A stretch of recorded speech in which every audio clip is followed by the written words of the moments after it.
Hello friends, I'm Joe Lynch from the Logistics of Logistics, and normally I'm calling or doing my podcast from the home, but this week I am at Trimble Insight in Las Vegas, and today's topic is Beyond Intermodal Visibility with my friend Jon Housknecht. How's it going, John? Great, Joe. Appreciate you bringing me on your podcast. Thank you. So please introduce yourself and your company, where you normally are calling from. Yeah, I'm Jon Housknecht, and I'm a senior sales manager for Blackberry Radar, typically based out of the Dallas-Fort Worth area. Nice. Yep. And so Blackberry, we used to all have the Blackberry phones, and you guys have pivoted. And by the way, we were talking about before we hit record, half the companies here have pivoted. I talked to a company yesterday. I was like, that's not what you were doing 2 years ago. They're like, no. So you guys have made a major pivot over at Blackberry. Please explain what that pivot is. Yes, Joe, we certainly have. We pivoted about 7 years ago into the intermodal space. Today we have mainly two divisions. We have an IoT division as well as a cybersecurity division, and I actually work within the IoT division under Blackberry Radar. And our focus, we pivoted, like you said, from the consumer handset business into the intermodal space. So today, Blackberry Radar has products that are all-encompassing asset tracking products for chassis, trailers, rail cars, and containers. Yep. I know this is very basic, but I'll ask, what is IoT for people who aren't in it day to day? Yeah, sorry, sometimes we get wrapped around acronyms, but it's Internet of Things, Joe. Oh, I thought it was Internet of Trucking. So what is that? So, basically the Internet of Things are all things that are connected in the field. So it could be that you're wanting to connect to your trailers. It could be that you're wanting to connect to some sort of device that's fixed to a fire hydrant. So IoT is all encompassing, and we're just one part of that in the intermodal world. Yep. And it's funny, I said to you, we talked the day before yesterday, here at the Trimble conference, the Insight conference, this is where the visibility begins. This is the foundational piece of visibility. Much of the industry is using visibility, obviously, and we talk about it, but it's seldom that on my podcast we actually talk about where that visibility begins. And it begins with products like Blackberry Radar. And I know you guys are a partner with Trimble. Please talk about that partnership. Yeah, absolutely. This is my first Insight conference, Joe. So it's been absolutely amazing to meet everybody from Trimble, as well as just all the clients that are here. And we really value our partnership with Trimble. We have two integrations today, both with the TMS suite as well as with TruckMate. And for your listeners and your viewers out there, soon to be a third product, TMT. So that's going to be the maintenance portion for Trimble, or I should say maintenance software for Trimble. And so, they're a valued partner of ours, and customers can take their data from their trailers, their containers, their chassis, or rail cars, and have that integrated into those programs so that they have location data, they have cargo percentage or cargo detection information directly into TMS Suite or TruckMate. Yeah, we'll get to some of the, the reason we're saying beyond intermodal visibility is because you said it before we hit record. Visibility is kind of like shrug, And I know where my truck's at. I know where my cargo's at. That's important, but what you guys are doing is way beyond that. We'll talk about that in a minute. So what does Trimble get from partnering with companies like yours? And by the way, if you go out to the floor here, there's just dozens and dozens of companies. It's the who's who of tech out there, and it's all kind of part of this ecosystem that is Trimble. And I will go one step further. Talk to Rishi, one of the VPs from VP of mapping over at Trimble, and he kind of talked about this idea of like a workflow, where they've got the one division that's Transporian, that is kind of shipper focused. That's the end. Then there's the freight focus.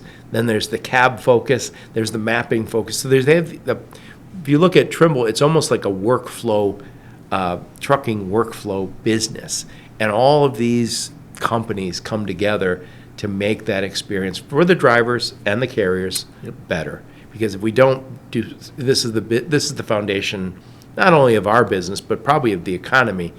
and it's not always going well. Being a driver is tough, and owning a carrier is tough. We need to make those better job and better businesses. Yeah, I would agree with what you're saying, and I think both Blackberry Radar and Trimble are aligned in that ultimately what we're trying to solve for is for our end customers. Like, we're trying to provide data that's going to make them more efficient, that's going to provide them more return on investment, that's ultimately going to put more dollars back in their pockets, whether it be in terms of user experience, like the drivers that you mentioned, right, or potentially saving them dollars from utilization, from dwell and detention. And so I think when you look at the two companies coming together and what we truly add to one another is we're ultimately trying to solve for that for our end customers. Right. And what's also crazy to me is when you're out there, everybody in tech is here, but what's also interesting is when people say, yeah, we partner with Trimble on this, and this. We kind of compete with them over here. So, but I think that's true outside of this end of tech. Tech tends to always work together. You look at the internet; it is made up of competitors all coming together. So yeah, and ultimately, we are here for our end customers. Like neither one of us, or of all the dozens of providers that are out there, we wouldn't be here if it wasn't for our end customers. So I think at the end of the day, we are trying to solve for what's going to help that customer. Yep. Yeah. So let's talk about your IoT piece, the Internet of Things, Internet of Trucking for some. And so you're not tracking everything. We had lunch together today, and you said, no, we don't track. You don't track the trailers or the tractors. Right. You track the trailers. Correct. Please elaborate. Yeah, so there's plenty of what I would consider generalists out on the floor today that are trying to track a lot of different pieces of equipment. Blackberry Radar has been laser focused in terms of staying in their swim lane of intermodal non-powered assets. So that's defined kind of what I stated earlier, your containers, your chassis, your rail cars, your trailers. So we have not only developed software that is directly for the intermodal space, but also our hardware is designed specifically for those pieces of equipment. I don't actually have the H2 right here in my hand, but when you actually see our hardware, it's designed to fit directly into the corrugated spaces on a container. So we truly are dedicated to the intermodal space, and we've created the most rugged and reliable devices that are out there. Yeah, I've seen it. You could drop it on the ground. It's not going to matter. Mm-hmm. And so when you say you'll track a tractor, not a tractor, a trailer, a trailer that goes on a regular truck, or yeah, they're hooked directly to a regular truck, and in a lot of instances, every operation or every business is different in terms of how they operate. And so we just had lunch with a gentleman who does not actually drop his trailers at locations. They go from warehouse to store and then back to that warehouse or distribution center. But in a lot of models, especially in the intermodal world, trailers are dropped, and they're dropped for extended periods of time. And when that happens, there can be charges if they're dropped for 3 days or 4 days. And our solution can easily give you that information. It's canned and built into our software. Yep. It's interesting because there are a lot of companies out here that are, again, foundational to the visibility. But you guys are kind of going, again, beyond the visibility, and you're showing me some stuff, some of this, I guess it's the dashboard, about some of the stuff you track.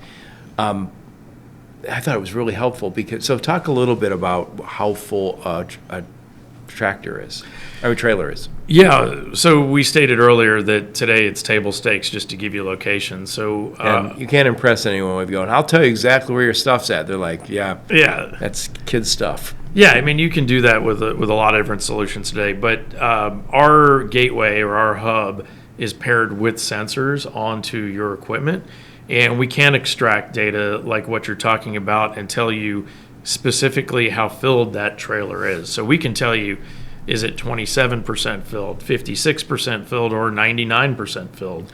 And that is excellent data for those of us that are involved in the intermodal world. Most of the time, we want to try to transport at 100% if we possibly can.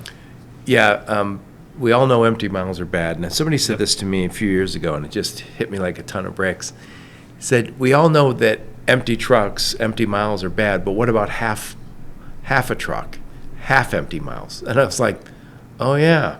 And I know trucks are less than 70% full on average, right? Yeah, well, it depends on the operation again, Joe. Like every business is different, and I never make any assumptions when I speak to a company. When I was on the floor today, we have it runs the gamut in terms of different operations and different goods that they're transporting. So in some cases, yes, you're accurate. 70% is not good, but in some cases, realistically, you can't be more than 70%. Right. But those sensors can provide you other key and critical pieces of data.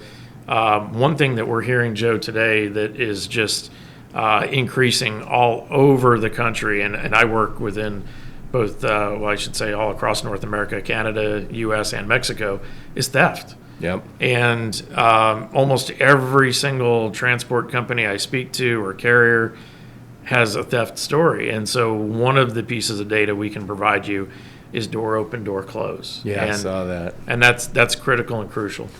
Yeah, I was just before COVID, I was advising a company and on selecting a transportation partner. And there was freight that came from down in Mexico, way 12 hours south of the border. So, and it was going to Laredo. So it was going to go from truckload to LTL when it hit Laredo. Mm-hmm. And so when it got there, there was freight missing. And I remember I said, okay, well, they got broken into. They said, well, it did stop. It's 12 hours south of the border. And they said, it did stop. And I said, did it stop in a lot with cameras? They said, yes, but we didn't see anything. And I said, is the seal broken? They said, no. And then I said, well, then how did anything get stolen? They go, and they showed me two pictures. This is when we loaded it. This is when it got to Laredo. And I go, yeah, but the seal's not broken. Well, you could tell clearly stuff was taken out of the truck. Yep. They had taken the doors off. And so they kept the seal. And by the way, the stuff they were stealing, we were all perplexed. Like, what the hell are they doing with this? This was not something that a consumer could use. And it was very sophisticated, though, because, again, it was stolen by everybody involved, totally professional. Everybody did the right thing. But somewhere along the line, in the middle of the night, the door opened, and we don't know when. But you guys, if they were using Blackberry Radar, it would say, this is when it opened. Well, there would be multiple alerts in that situation. And Joe, I've heard my fair share of crazy stories. Oh, yeah, I bet you have. Rail is probably one of the most challenging, but I've heard stories where a train is traveling down the track and not even stopping, and an entire load of motorcycles just disappear. And so they're breaking the doors and just throwing goods right off of the train and salvaging what they can. There's multiple pieces of data in your scenario that we would have alerted a customer to. So we alert not only to door open, door close, but cargo percentage change. Yep. So obviously in that situation, your cargo percentage would have changed. And then impact is another one. So we have the ability to actually measure 3 different ways impact on our device. And so we know if there's going to be a force from the side. Oh, it feels above. That thud as you're knocking the doors off Exactly. the hinges. Yeah, so there's many ways that we would have the ability to help you with theft in that situation. Yeah, and what I'm thinking about is that if I can see what percentage of the truck is full. Let's just say you've got 7 DCs, and you say, you know what, on the DC that John's running, the trucks are like 75% full. Joe's running a very similar one. He's only at 45% full. What are we doing different? And is John got a best practice that we got to bring across all of our DCs? We don't have that data right now. I mean, we're eyeballing it. Right. Yeah. No, we absolutely can provide you that data, and in a lot of instances, the alerts can it's more of a red flag to you as a business owner, as a fleet manager, as an operations manager, for you to inspect what you expect. You may get a question about percentage of cargo, right? How could we run more efficiently, or how could we route our trucks more efficiently so that we can load them at a higher percentage? I've got a great case study down in Houston where we had a customer who had our device on a chassis, and he leases those chassis out, and there was an impact of like 7.1 G-force on that chassis. So obviously he can't stop at that point and fix that situation, but it's a red flag to that owner to inspect that chassis when it comes back in. Yep. And then hold that driver accountable. Yeah, and you said when we were eating lunch that some of these yards are enormous. Huge. And I remember being in Laredo and driving by, I think it were FEMA lots where they had the FEMA trucks, and or trailers. I mean, it was literally miles of trailers, and they all looked the same. So when somebody said, "Hey, Joe, go out there and check out that trailer," you're like, "Whoa, which one, man?" Yeah, it's I'll tell you, the chassis yards. You sometimes see them stacked 5 high, and they're huge in terms of just size of some of the lots that you see out there. One of the things that is really a great selling feature of Blackberry Radar is that we have a completely wireless device. And so with some of the other solutions that you see on the market, in the chassis situation, you may have a chassis that is not exposed to the sunlight, that can't actually charge via solar. So we have a self-contained battery solution that in that situation where chassis are stacked 5 high, you are able to locate your chassis within that yard, even though it may be a mile long and they're all stacked 5 high. So how long does that battery last? 5 years. So one thing that we really pride ourselves on, or many things that we pride ourselves on, is the easy install, but 5-year battery life on not only our hubs and gateways, but also our sensors as well. It's a lithium metal battery, which works in extreme conditions a lot better than lithium ion batteries. So take your oil fields of Texas all the way up to the snowy areas of Canada and Alaska. It will work in negative 40 degrees all the way up to 150 degrees. So no worries when it comes to extreme vehicles. Anywhere you're taking it on this planet, you'll be okay. For the most part, yeah. Also interesting to me is, if you and I were running a business and we had all these, whether they're the chassis or the trailers, we want to know how much we're using them. Absolutely. And I know, there's tools for managing, how much. I'm sure somebody is doing that calculation right now, but I suspect many are doing it manually. It's a lot easier to say, I know how many hours my trailer moved this month, and then you can start again looking and saying, hey, John's DC is keeping the trailer utilization really high. Joe's got another DC a region over. Why isn't his quite as high? What can we learn? And those savings are enormous. And I always, every time I have these conversations, it reminds me, I spoke to Walmart, and I'm going to speak to them soon again. But talked to Doug Estrada, and he said years ago, Walmart went to their their washing machine soap manufacturer and said, hey, you have too much water in all these containers that you're selling us, and we are transporting thousands and thousands of truckloads full of water. We would rather it get more concentrated and saved thousands of trailers. And thousands of trailers means thousands of dollars, millions of dollars is being saved, but also better for the economy. We're all being asked, how do you get more sustainable? How do we make these supply chains more sustainable? I don't think there's any major shipper who's not looking for ways to be more sustainable. And we in the provider community have to do that now. And I always tell people, you can't just add a PowerPoint slide saying our commitment to the environment. You have to be able to say, here's what we measure, and here's how much better we are than last year. Yeah, I mean, absolutely. And Joe, there's no shortage right now of folks that are out here on the floor that want to see this industry, increase and pick up in volume. But in times like these right now, it's critical to really understand your utilization of your fleet. And you may have 1,000 trailers.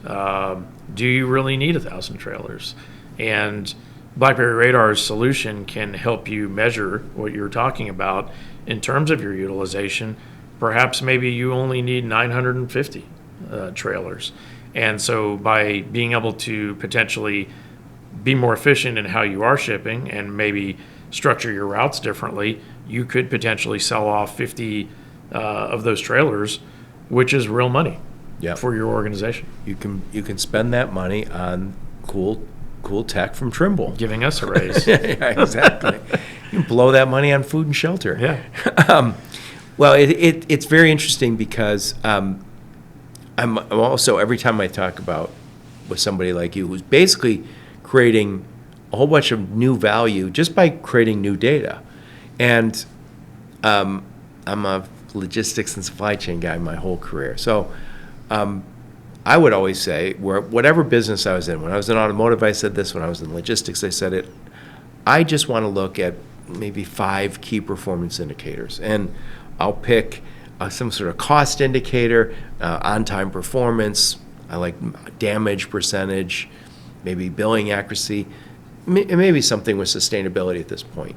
And because and by the way, there is tons more data than that, but I would say those 5 things were right. The other 40 columns are good. I should have taken notes on that. Right. So. But the thing is, now, I'm asking for 5 key performance indicators because we're humans and we don't process that way. But now we have all these, half the companies here, and probably you guys too, have the ability to create a lot more data, and we can plug those into AI, some sort of engine, and get insights that none of us could come up with in our own head. Yeah, and I think one of those we kind of touched on a little bit earlier is maintenance, right? I mean, and life cycle of your equipment. So that's kind of one of those unsung heroes out there, or one of those things that isn't necessarily focused on. So that's something that I think is near and dear to my heart, and it's one of the reasons why we are working towards integrating with Trimble for their TMT software, so that we can bring in location data directly into their platform. Yeah, and so Trimble's TMT, that's transportation management, transportation maintenance. Yeah. You put me on the spot on that. Yeah. It's their maintenance software, and I think it's connected to their inspection software. Yeah. And what we're trying to prevent is equipment going out on the road and getting 100 miles from the terminal and breaking down. And we think of the tractor, but it's not just the tractor, it's also the trailer. So what Trimble's trying to get to is let's understand which trailer is ready to go on the road. And if one is not ready to go on the road, let's do that inspection. Again, they have that inspection software, and get that maintenance done. By the way, I've heard this many times that Europe does a better job of this. And it's set up a little different. It's not as wide open as the U.S. But we have a shortage of mechanics. And a lot of times, if your trailer or your tractor dies, they have to order a part, and then they have to wait till that mechanic is ready. Losing a week is huge for a trucking company, huge for an intermodal company. Yeah, it absolutely is. And I have a background and a passion for safety, so I understand that I've actually been out on the side of the road with Arizona State Patrol and done road checks.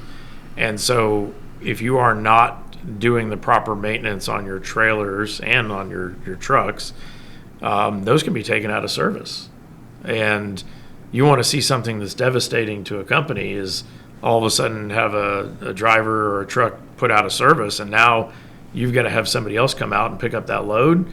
It's a huge cost. Reputation isn't getting any better that day either. No. So yeah, I mean, there's some real expenses to a company if they're not maintaining their equipment the way that they should be, and it's something that I absolutely, I've worked in that field in the past, and I'm very passionate about making sure that you're keeping a safe organization. So that sensor you have, I saw it. Mm-hmm. It's in your booth. How many pieces of data does it provide right now? And is that number always growing? Yeah, so we have two main sensors at Blackberry Radar right now. One would be able to extract the cargo percentage, and we have another one that actually can actually extract temperature, pressure, and humidity as well. Really, it depends. I go back to the customer's needs. Like every single customer is going to be different in terms of what their needs are. So we don't blanket just recommend one sensor over the other. It really depends on how you operate. And just to give you an idea of how I would typically discern that, I need to understand how you're loading those trailers. It's important for me to know in order to recommend one of those over the other. Absolutely, if temperature is something that is important to you, that you want to be able to extract alerts on, we have that capability in one of our sensors. And yes, it is always changing. Right now, we're experimenting with two different sensors that will actually be able to extract weight on a trailer or on a chassis. And we also have another one that we are trying to improve our door open, door closed to actually make it even better than it already is. So we all are always innovating. It's something that I think BlackBerry's known for back in the handset days. And we continue to do that in the intermodal space with our hardware. Yeah. And I know BlackBerry is a Canadian company, but clearly doing business not only in Canada but also U.S. Do you work globally? We do, yeah. Still based in Waterloo, Ontario, and we work all in North America. My team specifically works, all over Canada, United States, and Mexico. But yes, Joe, we have units deployed globally, and our units will work in 65 countries around the world. Oh, that's fantastic. Yeah. And again, I'm thinking about this in context of Trimble. Somebody said to me yesterday, Anthony Satarja from Parade, mm-hmm. He said, Joe, says, we're using AI, and he says, and we need everything connected to get the AI, the data we want. And I'm assuming a lot of the data, if somebody's working with you guys, and now all of a sudden their data is all connected to the rest of their systems if they're part of Trimble. So going back to the old BlackBerry that you are familiar with, data and security are synonymous with the BlackBerry name. And if you are a client of ours, your data is your data. So we do offer very easy ways to integrate your data through open APIs. So you can take that data and put it into a homegrown solution. But of course, if you are a Trimble customer, we obviously would advocate for you to use TruckMate or TMS Suite. Yeah. So if they're using, say, the data inspection systems or the equipment inspection tool that they have at Trimble, and also the maintenance tool. You can share all that information. Soon to be, TMT soon to be. We're not there today. Okay, well, you're getting there. Next 6 months we'll definitely be integrated. Yeah. Well, and again, I think what's also happening. I read a book about AI a few years ago, and it said that when we feed the AI information, it comes up with insights that are not intuitive to us. So we might look at data and we could brainstorm and say, look, we came up with all these great ideas. AI is looking at it differently, and sometimes it's going to come up with novel ways to use that information. And so as the more information we have, I've always said this, we've always had tons of data. 20 years ago, a lot of it was in file cabinets. Today, it's online, but it's siloed and it's not usable. And what we're trying to get to is a place where all that static, trapped data is shared in a way that we can have dynamic insights. Yeah, I'd agree. Data can be overwhelming at times, and I've worked with a lot of different companies and organizations where they're getting so many different data points, you just don't know how to manage it all. And And we really work at Blackberry Radar to give you the data that you need within the intermodal world. We try to narrow it down so it's information that you can truly use and make your organization more efficient. We don't want to give you 1,000 data points that you can't use, and everything within our platform is customizable. So what may be important to you may not be important to a company right next door. But we make it customizable, and we're willing to innovate and work with you for specific needs. Yeah. So I saw your dashboard at your booth the other day, and it's an easy look at. It's easy to look at. And by the way, that's kind of the upgrade that we've seen in the whole industry. Is I've said in my last podcast, I'll say it again. Not so long ago, we had clunky interfaces, and our data was available, but not necessarily really usable. Yeah. I just couldn't do anything with it because it was in a format that wasn't right. Yours was good, so I really appreciate that. Yeah, thank you. So let's wrap this bad boy up. I want to get your final thoughts, and maybe you can wrap up again. Talk a little bit about your partnership with Trimble, and also the value you're providing to all those intermodal customers, all those trailer customers. Yeah, so bringing our data, the Blackberry Radar data, into Trimble will give you an additional layer of information in terms of where your assets are located, specifically those non-powered assets. And Joe, you'd be surprised how many companies I work with that are not tracking those today. Even though this type of technology has been out for quite some time. So it gives you that extra layer, and it's integrated directly into the Trimble software. So we'll give you that visibility of whether or not your chassis are mounted or unmounted. We'll give you that visibility as to whether or not your trailer is 100% full or if it's 2% full. We'll give you the visibility out in the field as to whether or not your handbrake is engaged on a rail car. We haven't really touched on rail cars a lot here today, but it's just part of the ecosystem that we have and the information that we can provide you. And ultimately, we want to give you the data that you as a business owner specifically need. Yep. By the way, every time you're talking about these yards, I always think, I'm an automotive guy originally, and wherever you go, there'd be like, look at those abandoned trailers out there. And you go, I don't know if they're decommissioned and just being used for storage, or somebody didn't give them back. There's always, and when you go down to Texas, where you're from, especially near the border, there's just miles and miles of equipment, and I don't know how you effectively manage it unless you've got some tools like this. Yeah. I mean, wouldn't want to do it manually. They all all the trailers look the same. All the chassis look the same. I ran into a gentleman a few weeks ago that took 9 days to do a yard check. So yeah, and that's a pretty thankless job. Pen and paper. You guys live in a desert, so it's not easy doing that. Yeah. So anyway, what I'll do, John, is I'll put a link to your LinkedIn profile, a link to your website, and any of the links you and your marketing team give me, I'll put those in the show notes. Thank you so much for taking the time. Yeah, Joe, thank you for having us here today. It's been a pleasure, and I appreciate you connecting with me. Thank you. Yep. And thank all of you for listening to my podcast. Your support is very much appreciated. Until next time, onward and upward. You have been listening to the Logistics of Logistics podcast, where we engage with leaders in the logistics and supply chain community. If you like what you hear, please subscribe, hit the like button, and leave us a nice review on Apple or Spotify or wherever else you listen. Also, please check out our videos on YouTube and connect with us on LinkedIn. We're very big on LinkedIn. And you can also reach us on the logisticsoflogistics.com, our website.